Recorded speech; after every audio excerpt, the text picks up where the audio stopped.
series at the time. You know, people forget what the setting was in '72. The Iron Curtain was still up. There was no such thing as glass-nosed. It was only 3 years after people landed on the moon.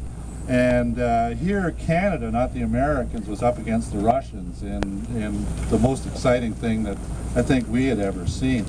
And if I'm not mistaken, I think maybe you remember, but I think it was one of the first times that a sporting event was bounced live around the world by satellite, if I'm not mistaken. I think you're right. I think it was. I think it was so big that for the very first time, they nowadays you do it all the time. It's nothing to see an event from the other side of the world live, but in those days that was really hard to do, and it just started, you know. So things were really changing, and it was so exciting to see those goals and everything. So anyway, on behalf of our people, I'd like to just give you a small token of our esteem and our thanks, and you know, from I guess from our generation, thanks for like the greatest memories and you know, that fantastic series you're part in. So. Well, thank you very much. I appreciate that. Well, thank you for coming out. It's great to come back to Kincardine again.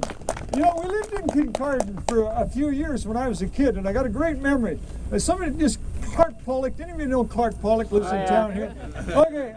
Clark Pollock was a little older than I, and it was all his idea, okay? I'm about 3, and I think Clark's about 5 at the time, and we had this neighbor that lives next door to me that we couldn't stand this guy. He was giving us aggravation. So this one day, and I'm sure it was Clark's idea, because I know I couldn't have come up with it, we got a whole bunch of leaves and papers and stuffed this guy's hedge. He had this big long hedge that he used to trim all the time.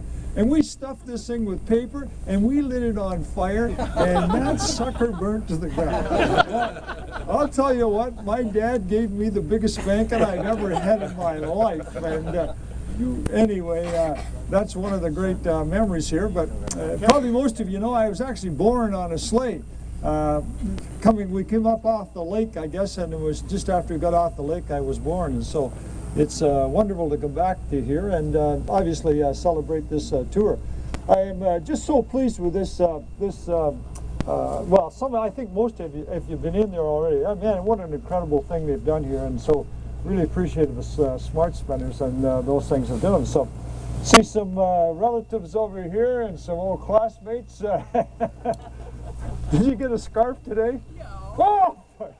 I will make sure you get one, okay? Well, it's cold out here. We could probably, well, maybe, why don't we just go in? It's cold as the deuce out here. Why don't we come back? I'll talk to you on the inside. Why don't we just go inside? Is that okay? Come on inside.